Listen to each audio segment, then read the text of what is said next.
E aí, pessoal, tudo bem? Geografia com Renato Araújo. Hoje vai apresentar aí mais uma videoaula sobre indústria brasileira. É uma aula, a gente vai ter várias aulas sobre indústria brasileira, começando hoje com a chegada da família real lá em 1808 até o segundo governo de Vargas. Depois a gente vai ter outra videoaula, JK, ditadura, e depois a nova república, ok?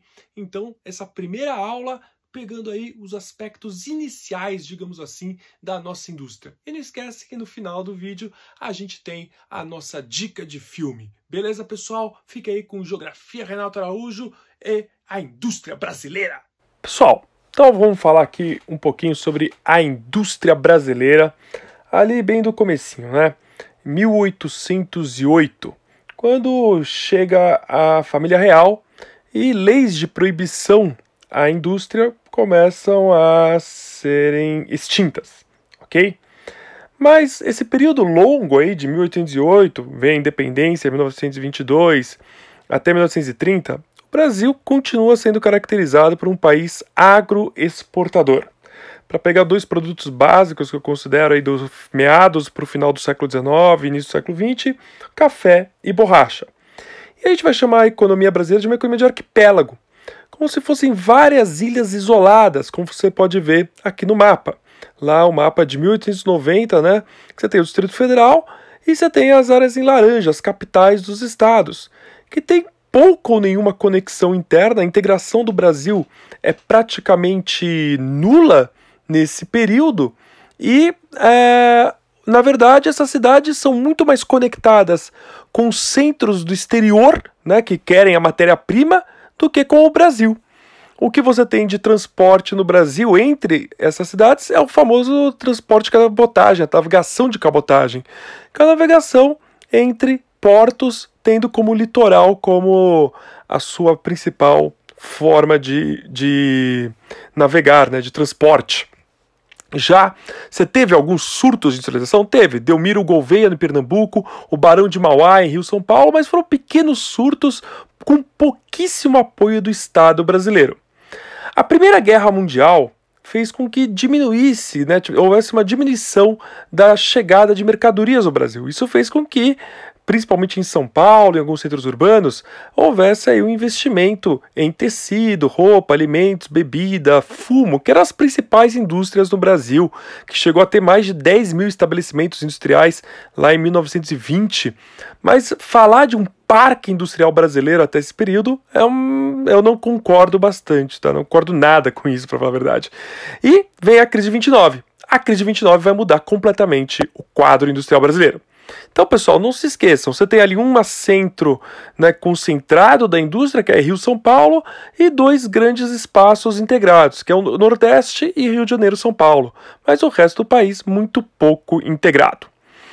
O Brasil muda realmente com Getúlio Vargas, que vai governar o Brasil vai governar o Brasil uma primeira vez de 1930 até 1945. E numa política aí que começa com substituição de importações. Lógico, né? Se você produz tabaco no Brasil, se você produz tecidos, já está substituindo importações. Mas a ideia de uma política de substituição de importações, a gente diz que começa com Vargas, porque ele realmente tomou medidas. Ele tomou medidas protecionistas, como desvalorizar a moeda para evitar que os produtos importados chegassem aqui muito barato, e até mesmo a instauração, né, a instituição de barreiras alfandegárias, chegando a proibir mercadorias estrangeiras de entrarem no Brasil se elas pudessem ser fabricadas aqui. Há também um enorme investimento em indústrias de base e em indústrias de bens de capital. Algumas citações são básicas, né, como a CSN, a Companhia Siderúrgica Nacional, que vai ser instalada em Volta Redonda, ou a Companhia Vale do Rio Doce, que tem sede no Rio de Janeiro, mas vai fazer suas operações lá em Minas Gerais, ou a FENEM, né, a Fábrica Nacional de Motores, que vai chegar a fabricar carros e caminhões, ônibus, né, para o Brasil, uma coisa impressionante. Também energia, como a CHESF, né, a Companhia Hidrelétrica de Energia do São Francisco, ou seja, uma série série de empresas estatais que são criadas, tanto de base como bens de capital, com o objetivo de produzir mercadorias para que indústrias de bens de consumo pudessem usar e produzirem, ou seja, há um projeto de industrialização. Esse projeto de industrialização é tão claro que o governo brasileiro de Vargas cria alguns ministérios, como o Ministério do Trabalho, da Indústria e do Comércio, o Ministério da Educação em 1933, a CLT, né, a Consolidação das Leis de Trabalho, com férias remuneradas, a licença maternidade, estabilidade do emprego, o Serviço Social da Indústria em 1943 também. E eu não posso deixar, há um projeto, eu não posso deixar de falar de que um projeto geopolítico de Vargas, que é a criação do IBGE, o Instituto Brasileiro de Geografia e Estatística em 38, que vai ser a primeira vez que o Brasil vai tomar conta realmente das estatísticas, de criar um planejamento centralizado com objetivos geopolíticos para o Brasil inteiro. Uma coisa impressionante o que Vargas fez, ok? Só para vocês terem uma ideia, entre 1933 até 1939, a produção industrial brasileira cresceu na base de 7,2% ao ano. É lógico, vem a Segunda Guerra Mundial, isso cai bastante, mas de 33 a 39 o Brasil foi um dos países que mais cresceu industrialmente no mundo, com uma produção industrial gigantesca. Aqui, pensando em termos geográficos claros, né, é importante lembrar que grande parte dessa indústria de Vargas, que Vargas incentivou, acabou ficando na região sudeste, em especial no estado de São Paulo. Por quê? Em primeiro lugar, porque São Paulo e a região sudeste tinha o capital acumulado dos tempos de café. Então, os cafeicultores, né, os donos, os barões de café, eles tinham dinheiro para investir na indústria. Além disso, a indústria do café a produção de café tinha construído uma infraestrutura de transporte de energia muito importante para a industrialização e havia, em São Paulo, principalmente, a mão de obra imigrante, que já tinha algum conhecimento dos processos industriais e também era uma mão de obra assalariada, portanto, havia mercado consumidor no Brasil. Isso é muito importante para que a indústria pudesse crescer. E esse governo de Getúlio Vargas, a gente não vai entrar nas questões políticas do Estado Novo, a gente vai ficar preocupado mais com a questão econômica, foi realmente bastante importante para a economia brasileira. Com a saída de Vargas em 45, em 46 começa o Eurico Gaspar Dutra, o governo Dutra, né? O governo do Eurico Gaspar Dutra, ele é um governo que tem pouco aí, a gente lembra, poucas pessoas lembram dele, né?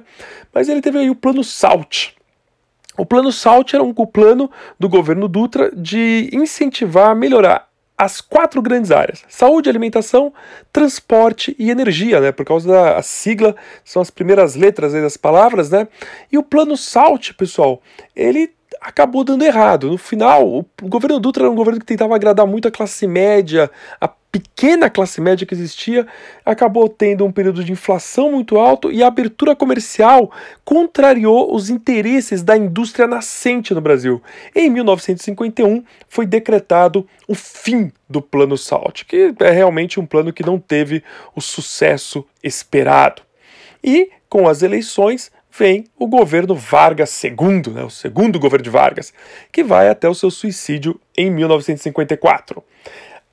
O segundo governo de Vargas, alguns falam o primeiro, mas na minha opinião o segundo governo de Vargas é o governo clássico do chamado nacional desenvolvimentismo, em que ele vai criar políticas, ele vai criar instituições que perduram até os dias de hoje, importantíssimas para o desenvolvimento brasileiro, como o BNDE, que depois vira BNDES em 1952 para financiar a indústria brasileira, a Petrobras, até hoje a maior empresa brasileira criada aí no governo Vargas, e ele vai propor a criação da Eletrobras, que vai ser criada só na década de 60, mas a proposta de criação é em 54 já com Vargas.